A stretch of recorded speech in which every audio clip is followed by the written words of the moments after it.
Now before we get into this, as always, just want to say thank you to the people who made this possible. Thank you to Carson for actually reaching out to HIDIZS, and thank you to HIDIZS for actually, allowing us Malaysians to have a review tour on the HIDIZS MS3, as well as the complementing DAC, which is the XO. Because of the conditions and the fact that I need to talk about two products in tandem, this video might be a little bit too long, but I will try my best to make it as short and compact as possible. So for now, I'm going to strictly talk about the HIDIZS MS3, and after that I will be talking about the XOs, and last but not least, how does this work with the MS3. But regardless, how does this $169 IEM, which is a 1DD 2BA driver config, stack up to whatever it is on the market? Let's talk about it.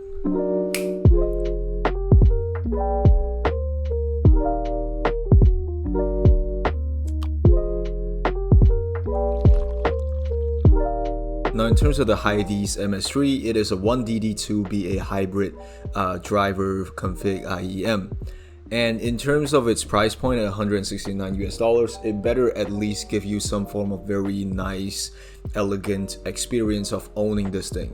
And definitely, at least in the unboxing place, it has that. Y'all know my shtick, unboxing time, but this one specifically, I might just do this first, and after that, I will go to the XO. So for now, it is only about the HIDIZS MS3 unboxing, so on and so forth. The box is fairly straight to the point. You have the MS3s in front of here, and definitely all the spec sheets at the back. I just noticed one thing. A lot of these IEMs already stopped showing their graphs. Opening this up, which literally just lifts up, you will be greeted with your two IEM shells. It's definitely not in the A row because it's very tight. It's very hard to take out, so I'm lazy to purposely put it back, but the B row will suffice. And removing this will show you the second layer underneath, which is probably the main star of the show of this IEM. For what I see personally, is its array of 3 sets of tips and 2 tuning filters. Now, this is honestly, I'm just gonna say right here, they've done it right. And when I say they've done it right, it really functions as intended. This pair of IEMs is very, very tip sensitive and sensitive to its tuning filters as well. And after removing this, last but not least, you just get the last part, which honestly only houses the bag right here, which is a very simple, small leather pouch. The feeling of it is honestly quite good. I don't have any complaints. It closes like this. Very good. And also, if you were to have an authentic unboxing, you will definitely have your cables inside, which honestly, my first impression of this cable, dude, just look at this. This thing is hella beefy, man. This thing feels nice. This thing, literally, it feels like it is quality in your arms. Why did I say arms? That sounds very sensual for some reason. Okay, going on to the next thing, which is basically what we'll be talking about, the build of the MS3. Now, in terms of the build, I think a lot of people have seen this, a lot of people know this. I'm not sure if I'm allowed to talk about this, but I'll bite the bullet. If HIDIZS bans me, I'm sorry, man, but a lot of people, at least in my social circle, agrees with this. The faceplate. It looks like a cyclist helmet. Okay, I've said it. Anyways, other than the cyclist helmet thingy, the faceplate's periphery is being accented with a very nice trim of rose gold. I assume to be either aluminum or something like chrome plastic, but I don't think this is plastic. Because why? Because the rest of the body is made of purely aluminum with a matte black smooth finish, and the nozzle is definitely accented with the rose gold color as well as its filter. This filter, it comes as default. It is the balance filter. The white filter, if I'm not mistaken, is the treble one, and the red filter is the bass one. I might be wrong. If I'm wrong, I'll just correct it here. But yeah, anyways, this is basically it for the build. But I just want to touch on one more thing. I'm very sure this has something to do with fit, but me personally, I don't really feel like this thing helps at all. It does not really contour to my ear. I just want to show you guys this. Now, just look at this 2-pin termination. It has some sort of a hook at the end, which honestly, in my opinion, looks quite nice. It looks quite aesthetic. But if I'm not mistaken, I think it's something called like a shark fin hook, which just by looking at it, I know it's supposed to help you to have a better fit. Me personally, this thing does not really help with the fit. But regardless of that, I'm just going to purely talk about the build again. This whole thing, if I'm not mistaken, is OFC, made of OFC, so yeah. And the connectors for the splitter and the jack is of a sort of gunmetal theme to it. But speaking about the fit, let's just segue onto the fit. How does this thing fit? Me personally, I find that all the tips that they gave, even the balanced ear tips, which looks like the LeSure default tips, but this thing does not slip out of my ear. This thing does not make me feel like my ears are too dry. This thing grips onto my ear quite well, and the rest of the tips all also do justice. But maybe one small problem, because my left ear has some sort of like maybe some sort of deformity or something like that. That must be disabled. Because of this, I usually do one thing and it just sits back very perfectly. And this is where the cables, not the shark fin, but the cables itself, the ear hooks themselves, really do a nice job. Which my point is that I'm not really sure you can see here clearly on the A-roll, but the B-roll I'll try my best to show. It has some sort of an offset angle curve and not just going straight to the back of the ear. So which whenever I feel like there's a little bit of a loose feeling, you know, I just tuck the back of the ear and it just fits back snugly. And in terms of the weight of this whole shell, it is only 7.14 gram as I was weighing it, so definitely light. Me personally, I've listened to a total of like 6 hours within 2 days, which is something like a 3-hour ship, which is something like a 3-hour listening time, and then 2 hours and 1 hour in the second day, something along the lines of that. Even when I'm wearing it for 3 hours, I don't really feel that much of a discomfort here rather than, you know, on top of the ear, which is quite common if you like, you know, you're wearing it for more than 2 hours. It happens in almost every other IEM that I personally wear. And other than that, I just want to talk about one more important thing before we go into the sound, because this thing is going to be relevant to what we are talking about in the sound part, which is the accessories that they give. Now, in terms of accessories, they really did their best to like give us an array of tips, which we have bass ear tips, vocal ear tips, and balanced ear tips. But one thing I really want to comment on this, there's a reason why the A-roll is not being done perfectly. This thing right here, it takes a hell of a lot of time for me to figure out how to take this out. And you know, how do I take this out?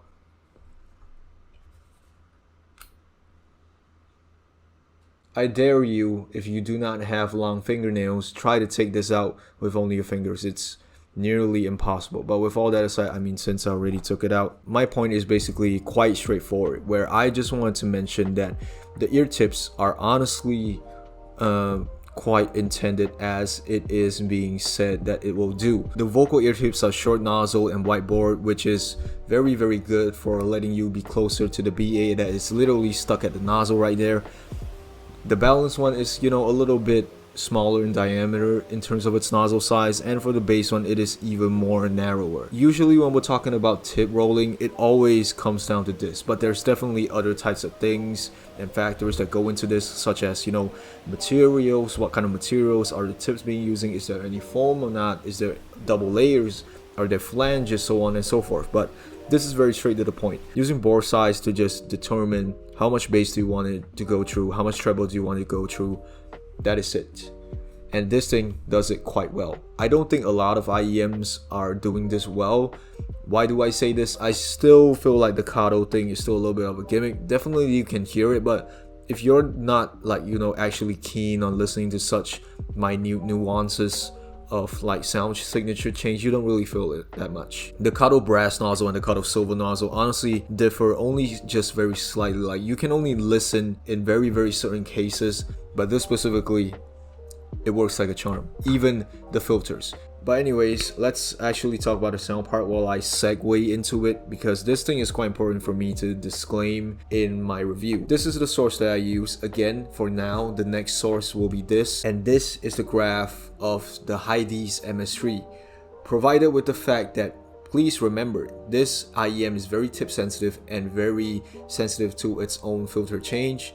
I am using the balanced filter nozzle as well as the balanced ear tip. So whatever I say right now, if I say something along the lines of that thing is too bright, that thing is not having enough bass, you could probably just change it up with just a tip change.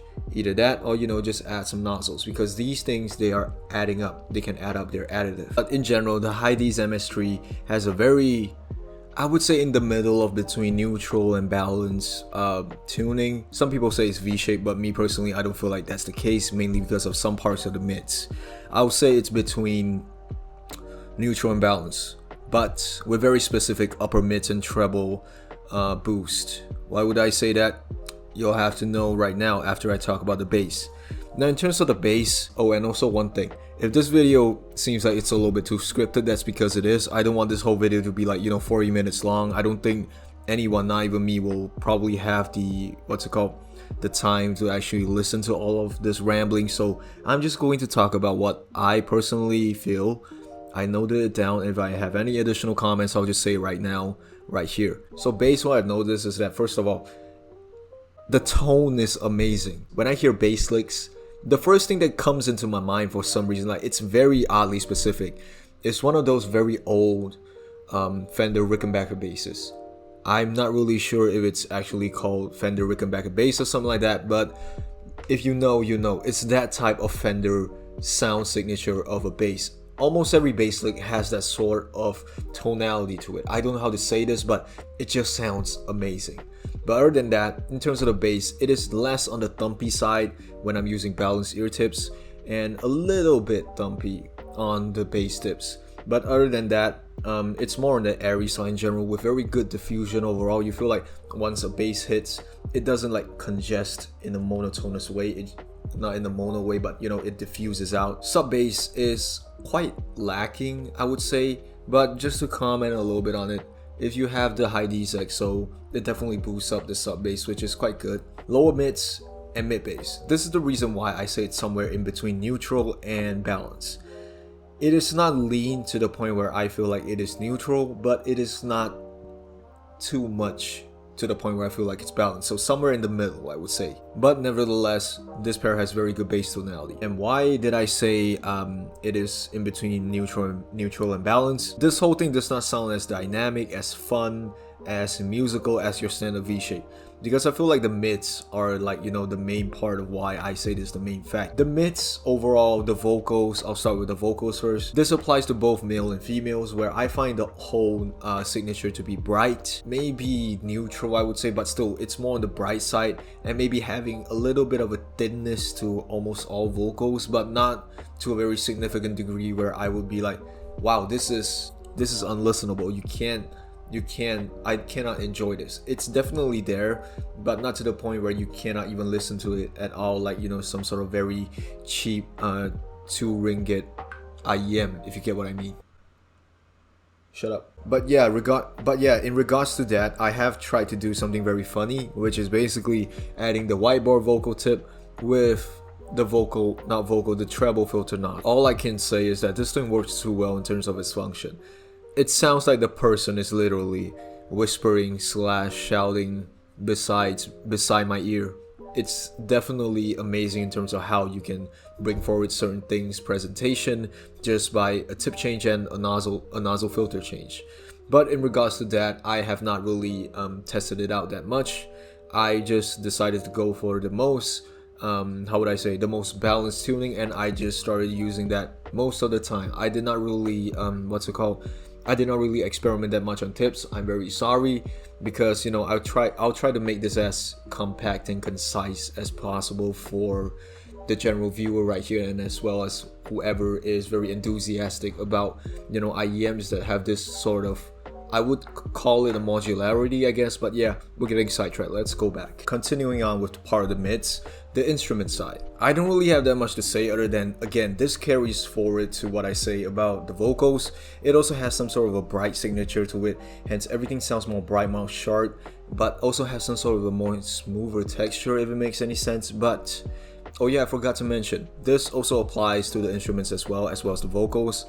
Despite me saying that everything is very, very bright, it is just shouty in very certain cases, but it is never sibilant for some reason. So I guess you could say that's a plus. But in regards to this, talking about the instruments part, everything I say does not really make any more sense until I say about this one very specific thing I noticed if I'm listening to the MS3. For some reason, the macro details is more behind than the micro details. That's probably why it sounds more mid-centric, more upper treble centric, I would say, because you know, if you look at the graph right here, you can see that there's quite a very big peak around there. But regardless of that, like I said, bright, sharp, smooth, but no sibilance. Everything is good.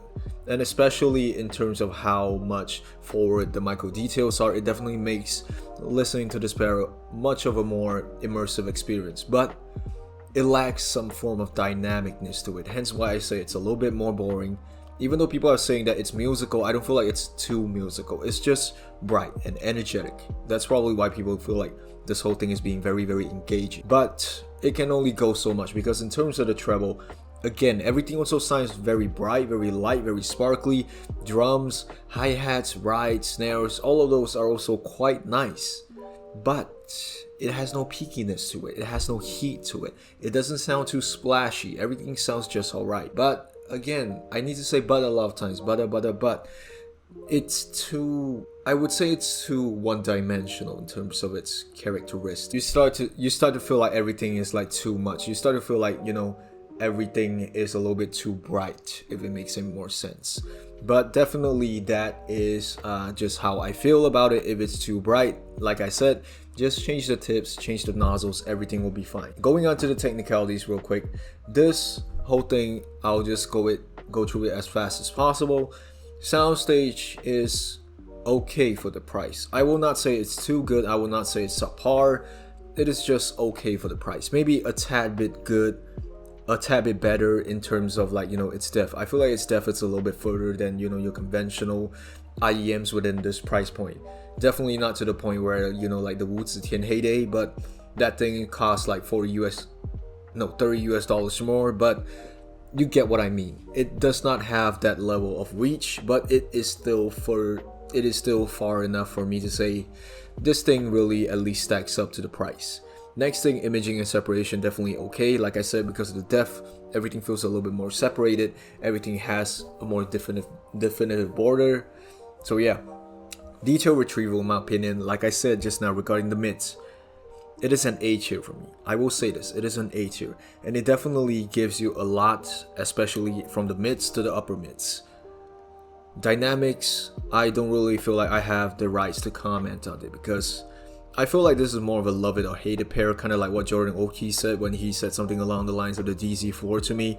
He said this type of sound signature is either you're gonna love it at first sight, or you're just gonna be like, what's this? Me personally, I really tend to lean towards the very, like, you know, very confused part during my first impressions of the MS3.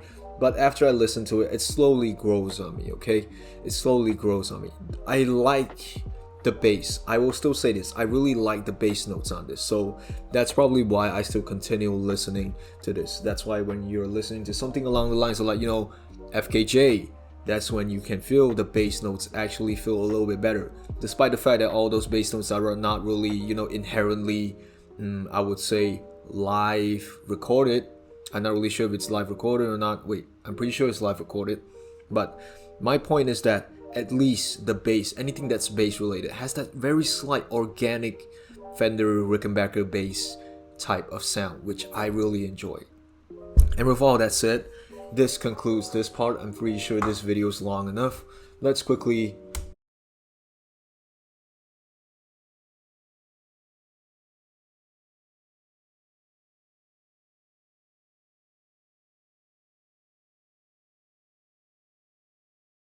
talk about the HIDIZS XO. Now, in terms of the HIDIZS XO, the unboxing is quite straight to the point, very straightforward. Other than this sleeve that just fell off, you're being greeted with a plastic case.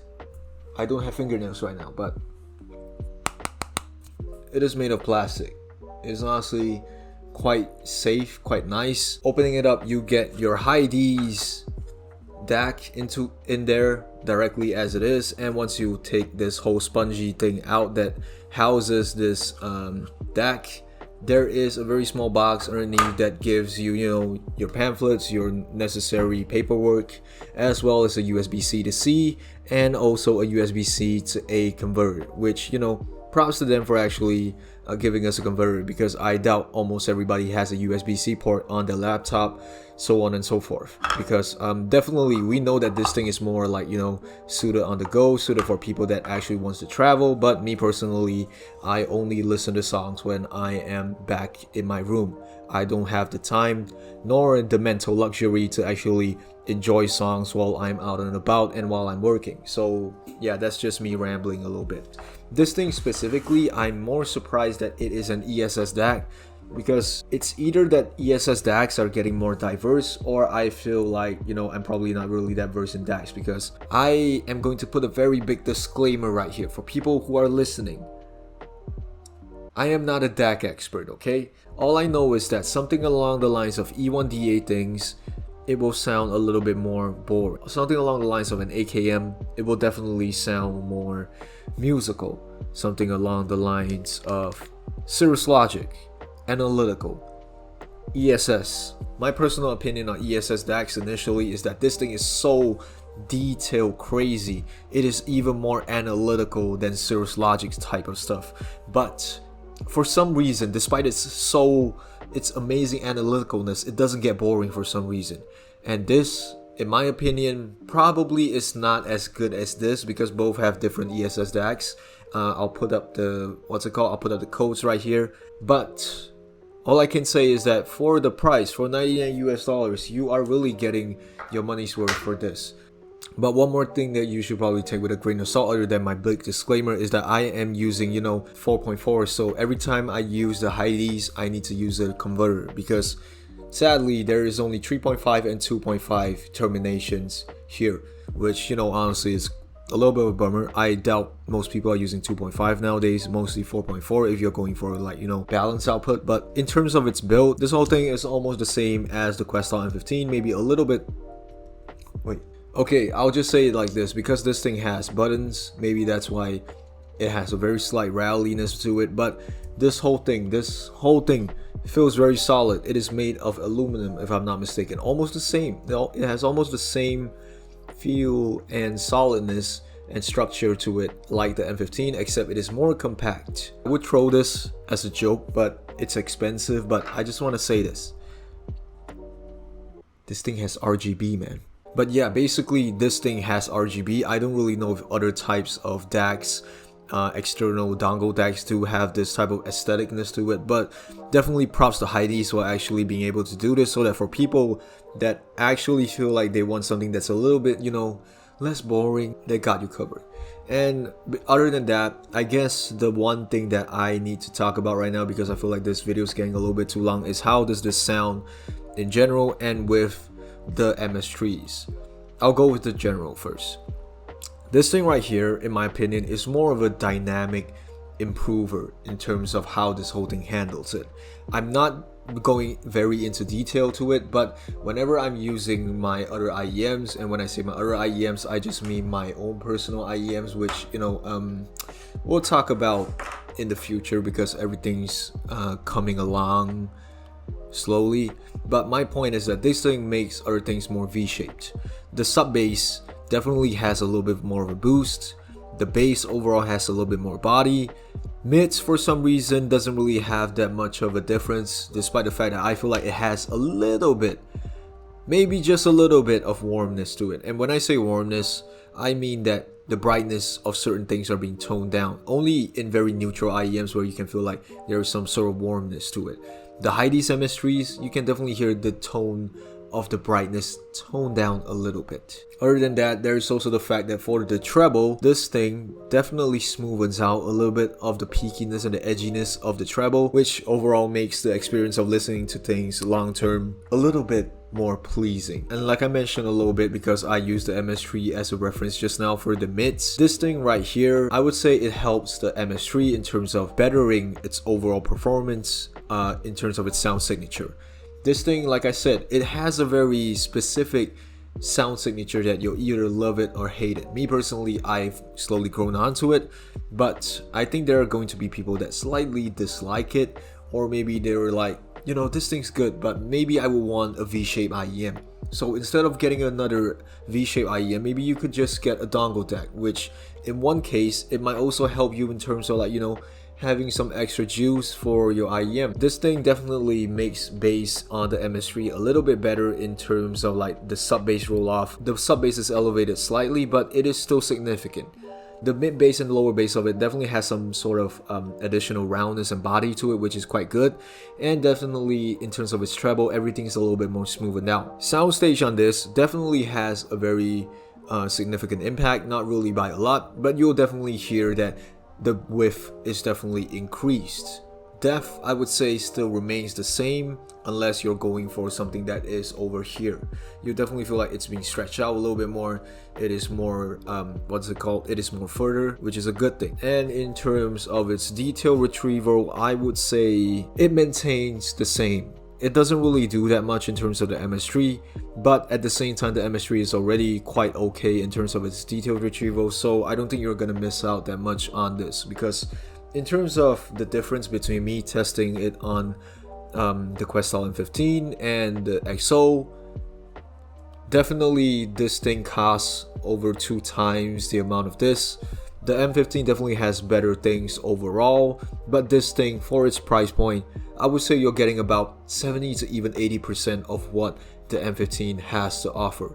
The only thing I would say that actually is more significant in terms of like, you know, losing something that is of this class is definitely the resolution and the clarity of the timbre, I would say.